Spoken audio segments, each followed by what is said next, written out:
Ya, selamat pagi Bapak Ibu dan Saudara yang kasih Tuhan, Salam. Ya, kita patut bersyukur untuk kesempatan yang indah. Pada saat ini kita terus berdoa untuk bangsa dan negara. Ya, kemarin lusa saya mendengar di TV bagaimana lonjakan untuk orang yang terpapar, khususnya di rumah sakit UNS ada 25 dokter yang terpapar virus corona. Ini terus menjadi doa-doa kita sehingga mereka yang harus bertugas namun ketika harus terpapar ya sehingga untuk tenaga medis menjadi ya terkendala. Dan untuk itu mari kita akan mengelasi dalam persekutuan doa ini, kita akan membaca di dalam firman Tuhan di dalam Injil Matius pasal 16. Injil Matius pasal 16 kita baca ayat 1 sampai dengan ayat yang keempat.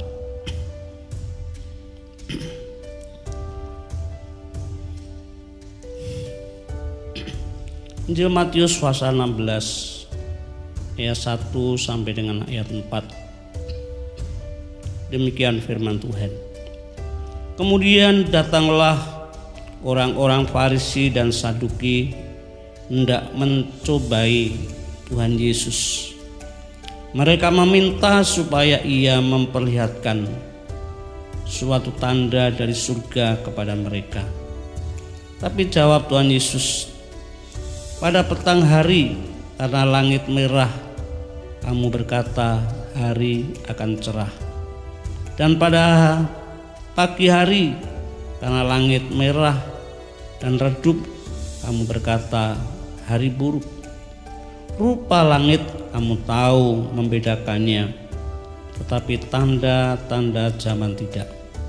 Angkatan yang jahat dan tidak setia ini menuntut suatu tanda, tetapi kepada mereka tidak akan diberikan tanda selain tanda Nabi Yunus. Lalu Tuhan Yesus meninggalkan mereka dan pergi. Nah, Bapak Ibu dan Saudara yang kasih Tuhan, ya, kedatangan Tuhan Yesus di dunia khususnya di Israel untuk menyelamatkan umatnya itu selalu diikuti oleh banyak orang. Dan mereka berdatangan dari berbagai-bagai kota mau mendengarkan pengajarannya, dan juga ada yang banyak membawa masalah-masalah ya, dengan sakit, penyakit dan lain-lain. Ya, datang kepada Tuhan untuk memohon pertolongan dari Tuhan. Ya, banyak mujizat-mujizat yang Tuhan lakukan. Ya. Nah, di dalam firman Tuhan yang kita baca ini dituliskan ada orang-orang Farisi dan Saduki. Ya, kita banyak mengenal yang sering disampaikan dalam khotbah. Orang Farisi dan orang Saduki ini adalah tokoh-tokoh agama Yahudi yang dikatakan Rasul Paulus itu dalam kisah Rasul 26:5 itu tokoh agama Yahudi yang paling keras ya. Itu di pengakuan daripada Paulus, karena memang Paulus ini juga dulu orang Farisi ya, yang menentang pengikut Tuhan Yesus ya. Namun ketika Paulus sudah ditangkap oleh Tuhan menjadi rasulnya Tuhan, dalam pembelaannya di Agripa, di hadapan Agripa, di situ mengungkapkan pengakuannya bahwa orang Farisi dan Saduki ini mereka adalah tokoh agama Yahudi yang paling keras ya. Dan mereka adalah orang-orang yang rajin memelihara adat istiadat dan juga suka dihormati. Ya. Suka dihormati, cari hormat. Ya.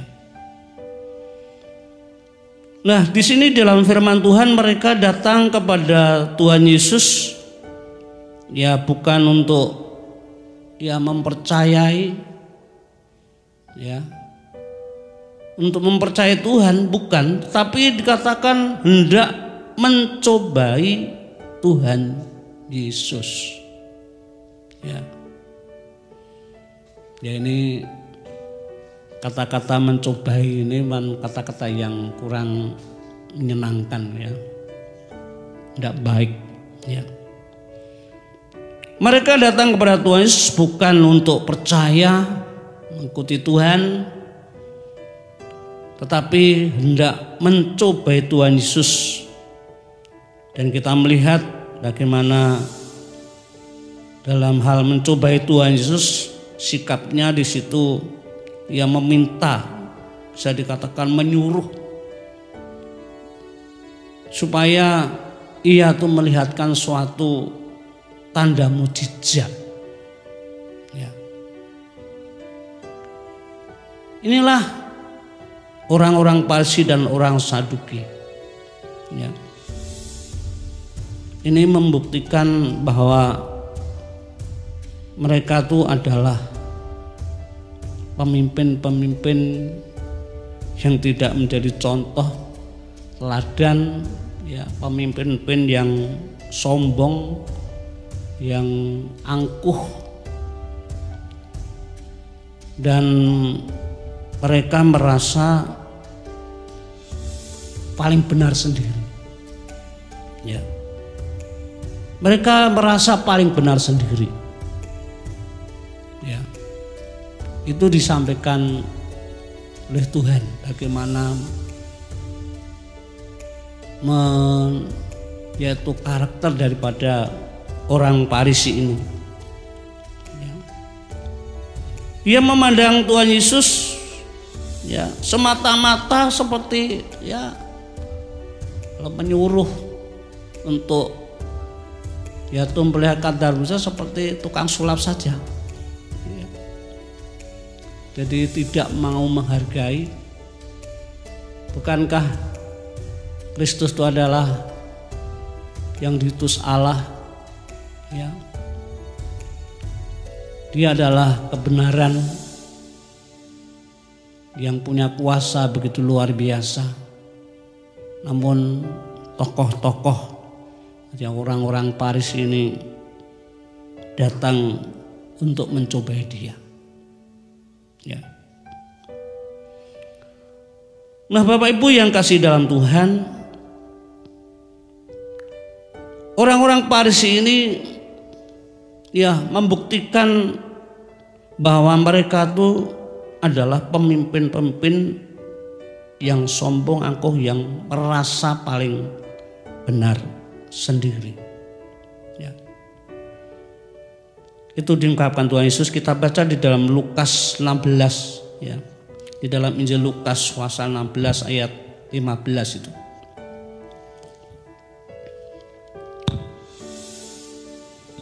Lukas 16 ayat 15.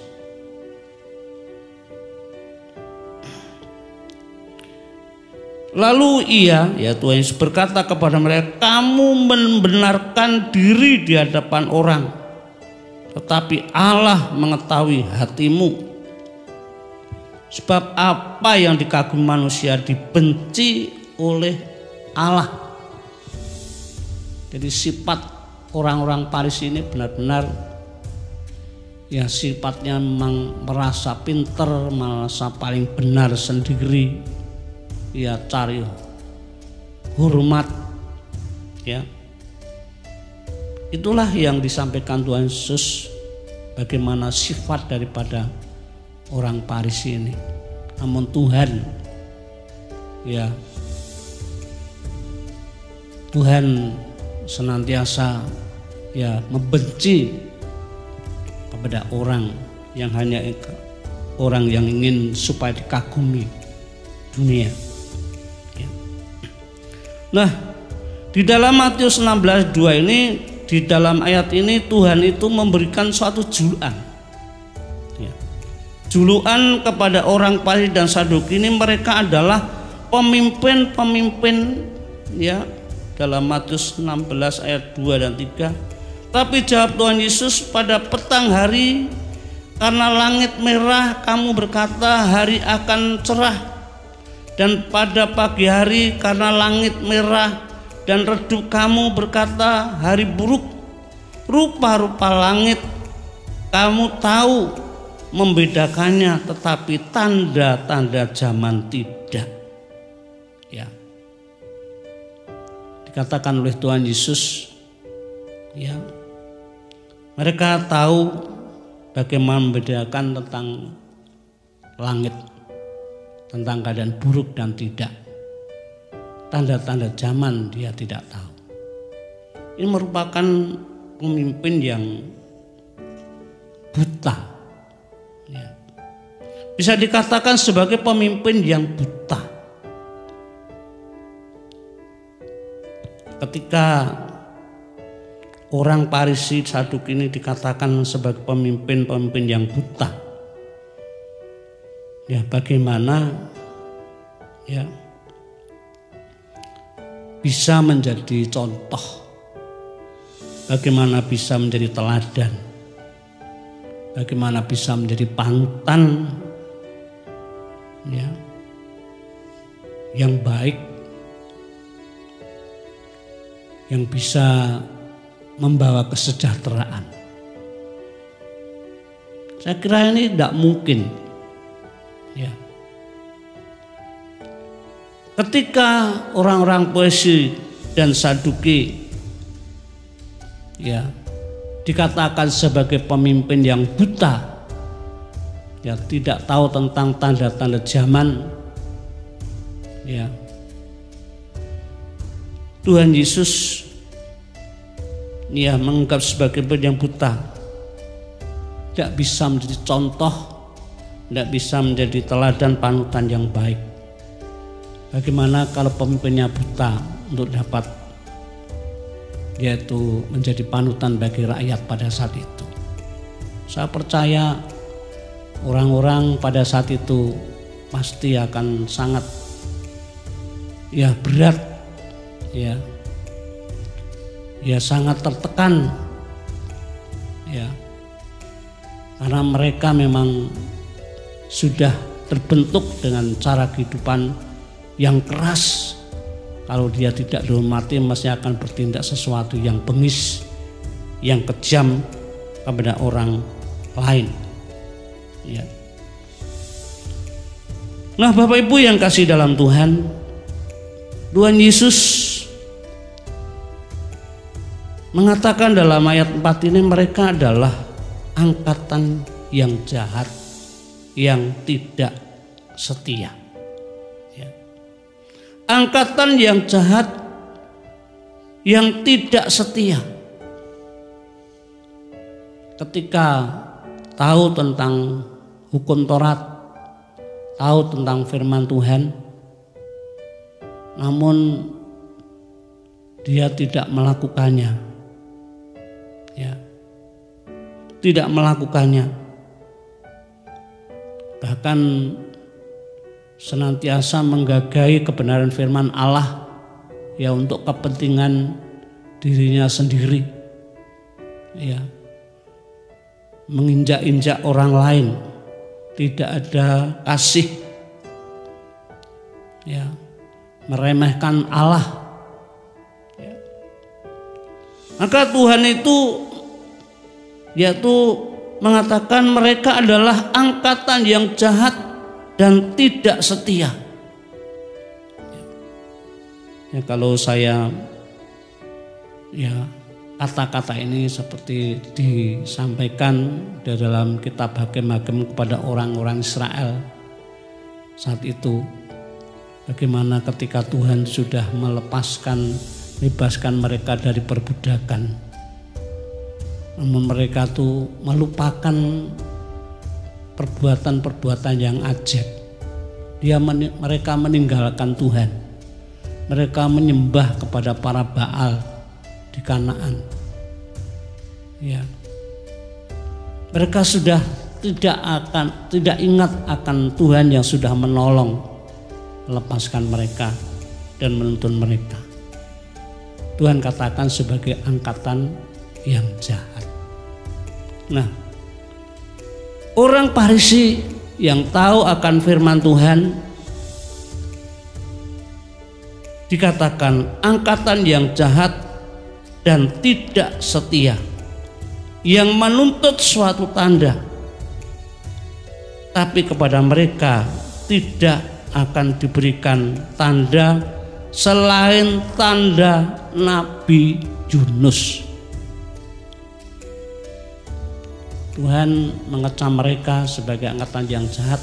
Tuhan tidak memberikan tanda, tapi ya tanda Nabi Yunus. Kita tahu bagaimana kisah tentang Nabi Yunus ketika Tuhan itu memerintah untuk ke Niniwe memberikan berita pertobatan bagi orang Niniwe, karena dosa orang Niniwe yang sudah sampai ke hadirat Allah.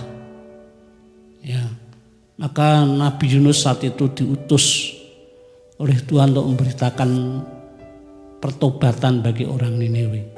Sebab kalau tidak bertobat akan dijungkir balikkan, akan dibinasakan oleh Tuhan. Ya.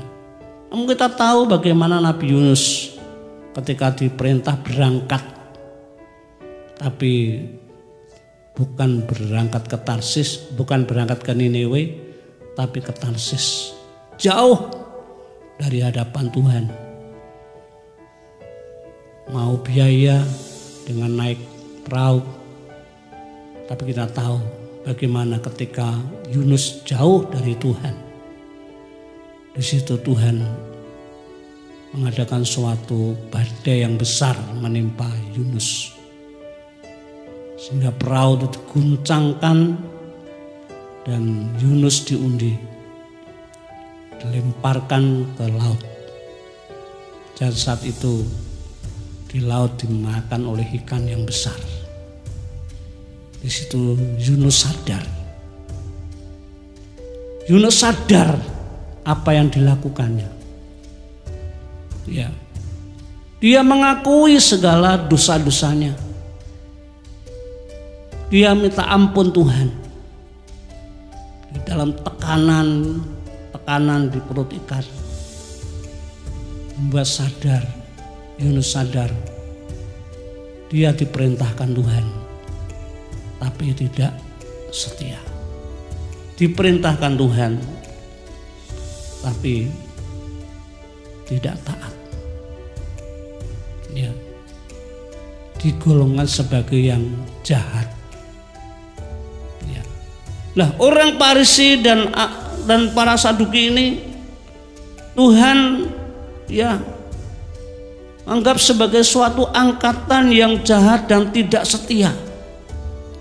Sebab ketika ini tidak bertobat, ketika mereka tidak bertobat, Tuhan membinasakan mereka.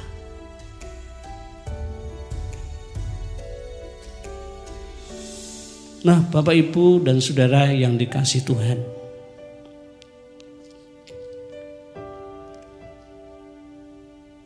kita memang terus berdoa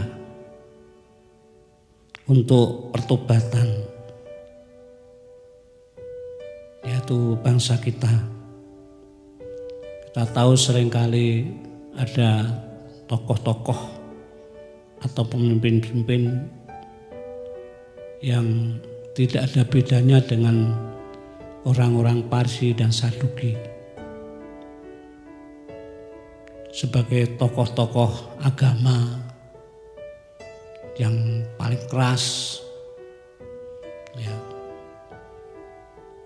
yang senantiasa hanya cari hormat, yang merasa paling benar sendiri, Ya ketika itu ada, itu akan mengganggu. Ketika itu ada di negeri ini, itu menjadi suatu penghalang bagi kemajuan bangsa kita. Ya, masih begitu banyak orang-orang kadang-kadang tidak menerima ya pemimpin yang sudah ada, yang sudah disepakati, ya, dengan masalah-masalah yang ada sudah berpikir hal yang tidak baik, merasa paling benar sendiri, ya. Jadi kita terus senantiasa berdoa untuk pertobatan pemimpin-pemimpin di negeri ini. Ya kita patut bersyukur, ya, ada orang-orang yang senantiasa, kalau saya ya setelah membuka di YouTube, di HP, ya melihat bagaimana orang-orang yang tokoh-tokoh keras namun bertobat, itu tidak lepas daripada doa anak-anak Tuhan. Bahkan banyak orang-orang yang bertobat, ya. Kita harapkan untuk negeri ini ya tidak ada hal-hal yang seperti orang-orang Farisi dan orang Saduki yang merasa paling benar sendiri, yang hanya untuk mencari hormat, untuk kemuliaan diri sendiri, ya. Sebab dengan hal yang sedemikian inilah tidak mungkin akan dapat menjadi contoh yang baik untuk membawa kesejahteraan bagi bangsa dan negara, ya. Nah, Bapak Ibu yang kasih dalam Tuhan, ini menjadi suatu pelajaran yang sangat indah untuk kita. Bagaimana ketika Tuhan memandang orang-orang Farisi yang datang kepada Tuhan hanya hendak mau mencobai Tuhan Yesus, ya, hendak mencobai Tuhan Yesus. Dia tidak tahu siapakah Kristus. Dia datang ke dunia ini, dia adalah sang kebenaran, tahu menyelidiki apa yang ada di dalam isi hati manusia. Ketika orang sudah berpikir, Tuhan pun tahu. Namun itulah yang terjadi, yang banyak tertulis di dalam Alkitab. Orang-orang Farisi, ahli-ahli Taurat, yang senantiasa menghalang-halangi untuk karya keselamatan bagi umat manusia, menentang akan namanya. Dan bagi kita sebagai anak-anak Tuhan, ini merupakan suatu tantangan yang tidak ringan. Sebab ketika anak-anak Tuhan dalam hidup ini tidak lepas daripada tantangan bagi orang-orang yang menentang akan nama Tuhan Yesus. Untuk itu Bapak Ibu dan saudara yang kasih Tuhan, inilah perlunya ketika kita terus berdoa seperti yang disampaikan oleh Bapak Gembala, untuk terus diadakan doa. Sebab di negeri ini memang banyak pergumulan-pergumulan selain dengan pandemi virus corona, namun juga pemimpin-pemimpin yang tidak bertanggung jawab, yang mementingkan diri sendiri, merasa benar sendiri, yang sering juga akan menggoyang pemerintahan negeri ini. Ya kita sebagai warga negara, biar kiranya terus berdoa. Kita percaya setiap doa-doa kita yang kita bawa kepada Tuhan, Allah pasti akan nyatakan kuasanya, akan bekerja. Ya nampaknya situasi keadaan seperti biasa-biasa saja. Ya, situasi ya keadaan seperti masih begitu berat. Kita kadang-kadang bertanya-tanya di dalam hati, apakah Tuhan itu tidak mendengar? Apakah Tuhan itu tidak ada rasanya. Tapi kita yakin bahwa Allah tuh ada rencana yang indah, ada maksud tujuan yang baik bagi orang-orang percaya. Untuk kita ikut terus bergumul, berdoa untuk ambil bagian dalam penderitaan Kristus. Biar kiranya Allah nyatakan kemuliaannya, kuasanya untuk bangsa dan negara. Ya, untuk itu ini sesuatu yang perlu kita pahami, bagaimana keadaan negeri ini. Kita terus berdoa ketika ada orang-orang yang seperti orang Farisi dan orang Saduki yang merasa benar sendiri. Ini tidak membawa keteladanan bagi semua rakyat, tidak menjadi contoh yang baik, tidak dapat membawa kesejahteraan untuk bangsa dan negara. Nah, untuk itu biar melalui firman Tuhan ini menjadi sesuatu yang terus membuat kita semakin berdoa kepada Tuhan, biar kiranya Tuhan nyatakan kuasanya untuk bangsa dan negara. Tuhan Yesus senantiasa memberkati kita